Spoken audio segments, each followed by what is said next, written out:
we've all sort of woken up to some terrible images this past week, some focal points, this terrible image of the toddler on the beach washed up in Turkey, and of course that horrible story of the truck in Austria that was found with 71 bodies, and now we're seeing these terrible scenes at the Budapest train station.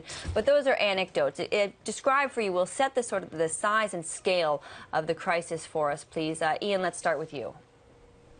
Well, what we're now seeing is hundreds of thousands of would-be arrivals in Europe. It's a mix of economic migrants and refugees, people who are escaping onerous regimes. And they want to cross into Europe. They're paying people smugglers for the most part to bring them in. And the result of this is that the arrival countries, that's particularly Hungary, Greece and Italy, are being swamped by the numbers that are arriving. This leads first to a security problem and second to a humanitarian problem of how to deal with what are unprecedented numbers for the last few decades. It's costing the Greek government extensively in dealing with it. The Italian government is appealing for help, and only the Germans are saying, yes, we are prepared to do our bit to deal with this. Susi, Dennison, which of these countries, which European country has the best record of actually taking in either economic migrants or political refugees and integrating them? Well, I think that the two things are very distinct. If you look at asylum applications that have been accepted between 2011 and 2014 from Syrians across Europe, you'll see that only Sweden gets above 0.5% of the population in terms of what it's taking in per capita. Germany is the second after that, so it comes close. And I think those are also the two countries that potentially have the best record in terms of integration, although not without their own problems. We've seen backlash in both Sweden and in some communities in Germany against the rising numbers of refugees coming in. But if you compare these figures with non-European countries, and particularly the countries bordering on the conflict in Syria, Lebanon 27% of the population of refugees in 2014, Jordan 9%, Turkey 2%. So there really is no comparison in terms of the numbers we're dealing with within Europe, and there's no question in my mind that this is a political crisis rather than an economic one.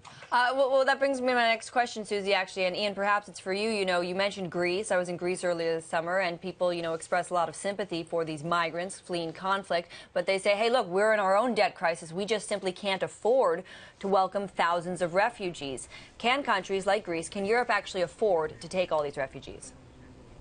Well, collectively, yes, Europe very easily can afford it because the numbers relative to the European population are not that great. Don't forget, Europe as a whole is a population of over 500 million, and with fewer than 1 million refugees and economic migrants, that is a pinprick in the total. Now, people arriving in Greece should be registered in Greece, and then in principle they're free to move to other countries. That's precisely what's happening in Hungary at the moment, where the Hungarians are saying to the people crowding around Keleti station, you must first register before you can get on the train to Germany. Now, where the migrants want to get to is Germany, it's Austria, it's Sweden, it's the richer countries in the EU and not the poorer ones. So there's a processing cost, and then there's where the people arrive and have to be accommodated medium to long term, where there are very different costs that might arise. Susi, given precedent of other political catastrophes that created a flood of refugees like this, how many of these refugees could we assume are ever planning on going home? It's a very difficult question to answer. I mean, refugees are a very different profile to other groups of migrants, and I think a lot will depend on whether or not solutions are found to the conflicts and the problems that they're fleeing. Certainly, there's been a real dearth of European political energy invested in that aspect of the problem over recent years. But generally speaking, I think that among the refugee population population, you tend to have a higher proportion who are working age and therefore able to make economic contribution than perhaps other groups of migrants. But I think conversely, you probably also tend to have a high proportion who do end up staying because they're trying to build a new life by definition. But that's not necessarily a bad thing. I think over the long term, we could see a very positive contribution to the European economy from such a culturally diverse group of people as the refugees that are arriving on our borders at the moment. Iain, do you agree with that? I mean, is that true? Or there's obviously populism is on the rise in Europe, and the thinking is, or the criticism is, all these immigrants are stealing our low-wage jobs. Is that true? On the whole, no, it's not true. There are different categories of migrants, and I think Susi's described it well, that you have asylum seekers who are fleeing oppression. That's the case of many of the Syrians who are trying to escape from the Kurdish areas or the areas where the Syrian government forces are bombing them. They want out. They would go back if Syria were stabilised. You have people who come because they want to work in what they see as the relatively prosperous labour markets of Europe, notwithstanding the relatively high unemployment rates in some countries. They make contributions, and they tend to be confused in a lot of national debate with internal EU migrants. If I take the example of the UK, there's been a huge discourse over the last year about too many Poles, Lithuanians and others from Central and Eastern Europe arriving in the UK. Can't we stop it? And this has been conflated in popular perceptions with the idea that the people crowding around the Calais port trying to get into the UK are also the same phenomenon. They're not. They're people who are coming from the rest of the world, and they want to work. This is the key aspect of it. And if they work, they pay taxes, and they will benefit the economies in which they arrive. Yeah, I think that's a very important distinction. Just a quick final question to you both. There is an EU Leaders Summit today.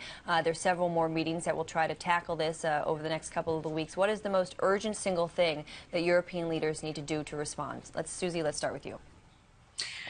First is to accept that they need to share the burden, that this can't all fall on either the border states where refugees are arriving or indeed the states that they're choosing. Europe as a whole needs to accept that, step up to it, and get involved in a fair and reasonable distribution of the refugees who are arriving now, including financial support from a central fund for the communities who are going to be receiving people. If not, if this burden sharing doesn't happen, then all states will lose faith in their neighbours' commitment to the principle of freedom of movement within Europe, and that could have a real economic cost for Europe as a whole. And I think the second thing I would say is that at the upcoming summits, the focus needs to be the refugee crisis, not the broader question of the economy. Otherwise, that will rumble on. Understood. All right. I apologize, Iain. We have run out of time.